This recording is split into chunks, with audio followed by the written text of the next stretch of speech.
And we're back here on Banter Up, as we are every Friday morning from 10 a.m. to noon. I'm Mike Cousins. That's Travis Bradstreet today. It's April 12th. A little bit of things going on outside. It is cold, 37 degrees, and I don't think it's going to get much warmer over the weekend, looking at rain and snow. No good for those baseball games, as we had a ton of rainouts yesterday all across the Midwest. The Tigers actually were able to get a game in the pouring rain. They got 3 games in this week. They didn't think they'd get more than 1 in. No, it was surprising. I thought they were going to cancel Wednesday's game, which they ended up losing 8-6 after the bullpen imploded. But yesterday's game, they came back strong, beat the Toronto Blue Jays 11-1, thanks to the top of the order just being dominant here off the bat. Tigers 9 games in, they're 5-4. But when you see those 1 through 5 guys going, and really it's just been the 1 through 4, Victor Martinez in the 5-hole is kind of coming around. But 1 through 5, and your lowest batting average of those guys is Prince Fielder at .355, you know things are going right for your bats. Incredible. Yeah, they're pretty good at the top of the order. But let me tell you, a huge key so far to this lineup has been Omar Infante setting it up for the top of the lineup. Omar Infante has a hit in every game so far. He's hitting 400 after a 2-for-4 day yesterday. He's getting on base. He's setting it up for a lot of the guys that are coming up after him, for Jackson to move him first to third by hitting the ball to the right side. You can do a lot of hit and runs with that type of thing. Torrey Hunter coming over. Nobody can deny how huge of an impact he's had early on the bats. The Tigers are looking real good so far. Just their bullpen is the issue. Yeah, the bullpen has been the issue. Terrible. The bats, the Omar Infante is in the 9-hole, has been playing that role all year. Jackson doing things that I thought he was going to do this year, kind of his breakout year. He batted over 300 for the first time last year. Scoring runs. He's at 375, and he is getting those runs as well. He's getting on base early, and Torrey Hunter, Miguel Cabrera, and Prince Fielder are bringing him around. Yesterday, Jackson went 3 for 6 with 3 runs and RBI. Torrey Hunter batting .405, 2 hits on 4 at-bats, 2 runs, 3 RBIs. Miguel Cabrera just doing his thing like usual. Drew a walk, got an RBI, couple runs scored, a hit. That hit was a triple, a stand-up triple, and he also stole third base. Without a pitch. Yes, Without a pitch. The last time Miguel Cabrera had a stand-up triple and stole third base was the very first game. The very first game he played. The very first game he played in his career, he had that. He was a lot thinner then, too. He was much thinner, but he put it off. So it's been a while since he's doing it. Miguel and Prince, who Prince, by the way, went 2 for 2 yesterday, drew 2 walks, had 4 RBIs. He's batting that .355. Miguel and Prince doing one thing that we didn't see as much last year. They're running the bases a little harder than usual. Miguel has ran out a couple plays on first that have kept innings alive. Prince had a big beat-out double play in the game they ended up losing on Wednesday. But, yeah, I mean, he ran out one and took away the double play and got a RBI ground out because of that. As a team, they look like they're in better shape. Peralta's definitely in better shape. And Peralta's actually had a rough start power-wise, but he's hitting .333. You're seeing a lot of guys just understanding what their lineup is. And you're seeing a guy like Torrey Hunter. How many times have you just seen a ball that's kind of on the outer half? He's put the other way. 2-on-1, and he'll just tap it through the right side. He doesn't care how hard he's hitting it. He's just like, hey, I'm just going to punch this through the right side for a single. Let the big boys eat. The big boys are eating. Miguel Cabrera has a lot of RBIs. Only 1 home run so far, but that's part of the weather, and nobody's going to worry about his home runs. But yeah, and if you look at their stats, their team batting average is .313. That's first overall. Their on-base percentage is .375, but their slugging percentage is only at 400. They're hitting a lot of quote-unquote lousy singles, but hey, lousy singles drive in runs, right? Absolutely. The problem is, though, sometimes they don't get enough runs, and that's what happened the other day when they were playing Toronto. It was 6-1 in the Tigers' favor about midway through the game. Offense shut down. Bullpen imploded. Everything went bad. And everything went bad. They were up 6-1 going into the 6th inning. Toronto scores 3. So they're holding on, go on to the 7th inning, up 6-4. Toronto gets 4 more, ends up winning 8-6. And you are right, it was the bullpen. And what do you know also as well was Rick Porcello pitching too. Rick only went 5 innings that day, gave up 4 earned on 8 hits. He didn't have any walks, which was good. But then Darren Downs, Brian Villarreal, and Octavio Dotel come in and just turn it into a mess. They just turned it into a complete mess. Darren Downs was with a walk, a couple hits, gave up an earned run. Brian Villarreal, 3 walks, loaded the bases up, got himself He walks the bases Brian loaded. Villarreal was the mess because he did not walk the bases loaded. What happened was Downs gave up. Downs had a hit and a walk in his first inning he pitched in the sixth. He opens the seventh, he gets an out, and then he walks it, and then he gives up another hit. Gave up a single. Villarreal comes in and promptly walks the 3 guys he faces. I mean, And then this is a guy who GMs have said he has the best stuff in the Tigers bullpen. Period. He has the best stuff. Multiple GMs have said to reporters that Brian Villarreal has the stuff to be a dominant closer with his fastball and his wipeout slider. The problem is he had no command. His fastball was bouncing up to the plate. I mean, everything was out of whack. He said he felt something weird mechanically, and he just couldn't get it back. Octavio Dotel comes in. He pitched for the Dominican Republic quite a bit in the World Baseball Classic. Did not have a lot of spring training starts back with the team. Didn't hesitate a lot early, and then gave up a couple hits and let out the runners that he inherited. Scored, gave up 3 base runners and 5 outs. I mean, Phil Koch did great when it didn't matter, but it's just one of those things where this bullpen early is still trying to find itself. People don't have set roles, and that's the value of a closer is you can't hide people into a different role as much. You need everybody to be able to pitch that 7th, that 8th inning, that 9th inning. And, it's one of those things where who knows? And I think they're going to be fine. I think they're going to figure it out. They're 9 games in and they're 5-4 in a terrible division. Kansas City has gone full Kansas City after their spring training. We've won 2 out of 3 games from the Yankees, 2 of 3 from Toronto. We lost 2 of 3 at Minnesota. 2 of the 4 losses here have come on bullpen implosions, though. The 8-6 one, and also the first loss of the season, 3-2 at Minnesota, where Tigers were up late and gave up a walk-off double. Those are going to happen in the season. I mean, the Tigers have a ERA of about 6.6 in their bullpen, I think was a stat I saw before yesterday's game. Their bullpen's ERA was 6.66, which, kind of ironic because their bullpen is terrible right now. But it's going to get figured out. People are going to grow accustomed to their roles.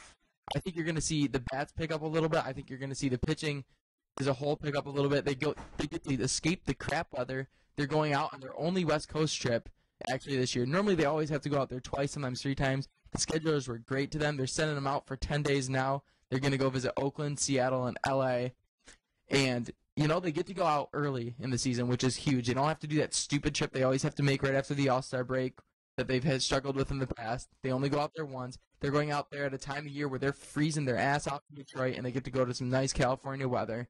So it's kind of like a spring break type of thing for them almost. I mean, they're playing baseball in important games, but, you look at it, and it's kind of a spring break getaway more so than it's the chore of going out west in the middle of summer. No, you're right. And once they get out of the way, they will be able to stay in their own time zone for the most part, if not the rest of the season. Just 3 tough series, though. Oakland, Seattle, and the LA Angels. Will give them all that the Tigers can handle. They start that road trip tonight at 10:05 is the tip. It's Scherzer going against Cologne. We'll see if the Tigers can come up on the winning end on this road trip. But speaking of things happening out west, last night's late game, I'm laying in bed, I'm scrolling through, and all of a sudden I see a whole bunch of tweets of brawl between the Dodgers and the Padres. And I'm thinking, brawls happen pretty often. Not often. I wouldn't say often. It's not surprising to hear. It happens every now and then in baseball, yes. Yeah, you get a couple each year. Especially with division rivals. The thing about this one, though, is there was an injury. And what do you know who got injured? It was one of the big arms out there, Zach Greinke, who ended up breaking his collarbone. He hit Carlos Quinton. Carlos Quinton looked like he was going to be angry, and all of a sudden took off at the mound. Greinke tried to just kind of shoulder up Quinton, and Quinton looks like he tried to spear him in that motion. Either that motion or the dog pile that happened on top of both of them. Greinke breaks his collarbone. Non-throwing, fortunately. That is fortunate, but still looks to be out estimated 6 to 8 weeks. And do you think there's been bad blood between Quinton and Greinke, who Quinton was with the White Sox, Greinke was with the Kansas City Royals. They've seen each other before. Do you think this is something that's been building over the years? You said in the break that Quinton's been hit by Greinke a couple times before. Do you think this is, just a random night where Carlos is upset, or do you think this has been building up, and boom, it finally just imploded on Greinke? I mean, yeah, it's important to take the situation into account. First of all, let's consider Carlos Quinton and what he is. He's the guy who's been hit 118 times in his career now, or 117. This is the first time he's ever charged the mound. In his career, when he was with the White Sox and Greinke was with the Royals, we remember being AL Central fans. He was hit twice in 24 at bat. He had 24 at bats. He was hit twice by Greinke. The last time he got hit by Greinke, he wasn't very happy with it and let it know after the game. But this is a situation where Carlos Quentin's a Stanford grad. He should be intelligent enough to understand baseball situations. Matt Kemp brought that up after the game, and it was pretty funny. But the reality of this is that it was a 2-1 game, and it was a 3-2 count. LA was winning. Zach Greinke was going well. Never is a pitcher trying to hit another player in that situation up 1 run in the 6th while they're pitching well on a 3-2 count. If there's an intentional, very rarely is somebody going to waste 6 pitches in an at-bat if they're intending to hit you. That doesn't make any sense. These pitchers know they're on a pitch count. If they're trying to hit you, they're going to hit you with their first or their second pitch. Or it's going to go behind you and they're going to give up because they missed. But the fact of the matter is Carlos Quentin is a guy who just lost it last night. And Greinke, well, Greinke could have just tipped his cap and been like, sorry, not intentional, probably would have been okay. But Greinke's also a fierce competitor. He's bluntly honest. He's kind of a dick. And what it came down to was Carlos Quentin gave him a look.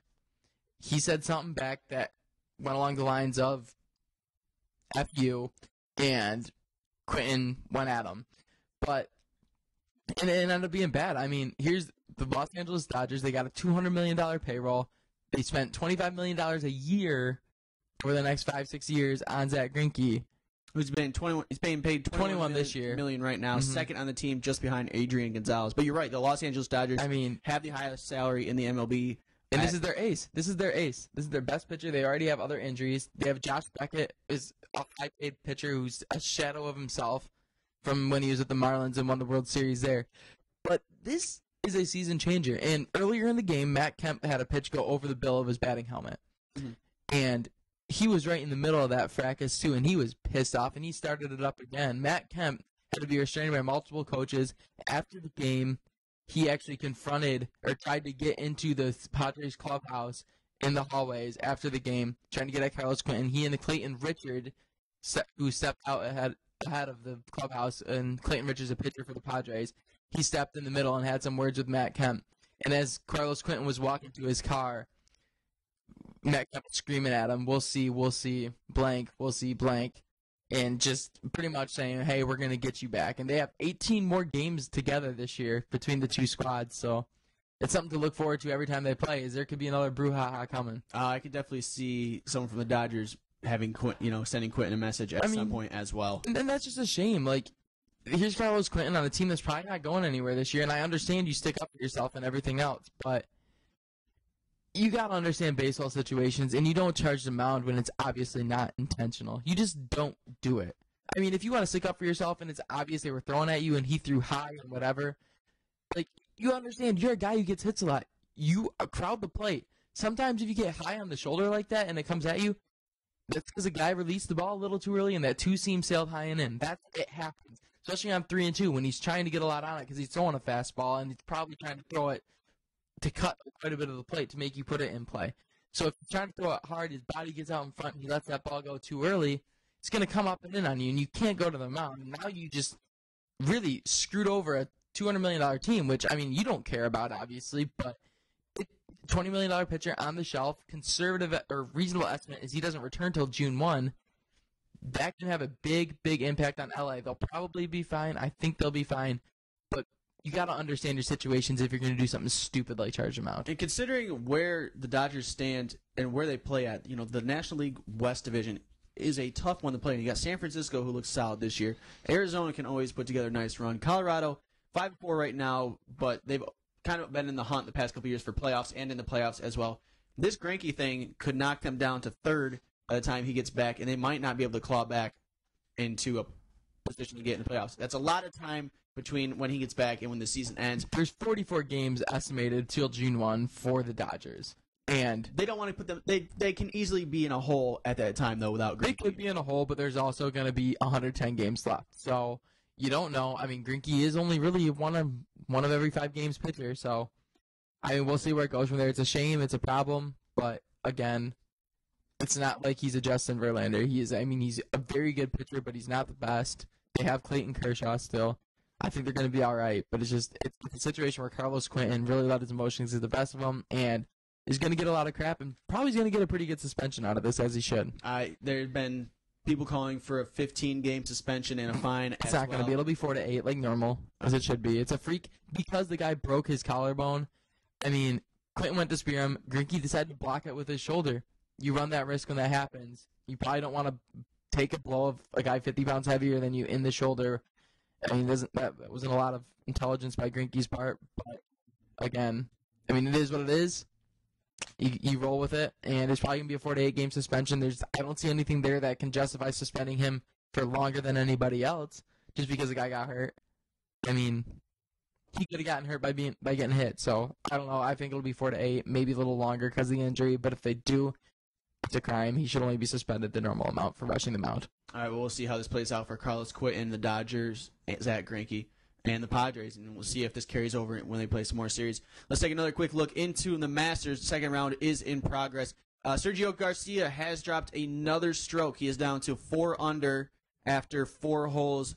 I guess my prediction doesn't look so good once again. Dustin right Johnson's dropped another stroke. Trevor Immelman has gained 1. He's up in second place. Trevor Immelman standing alone in second place at 5 under. Looks like we he's said, one of the first to tee off this morning, though. He's through 8.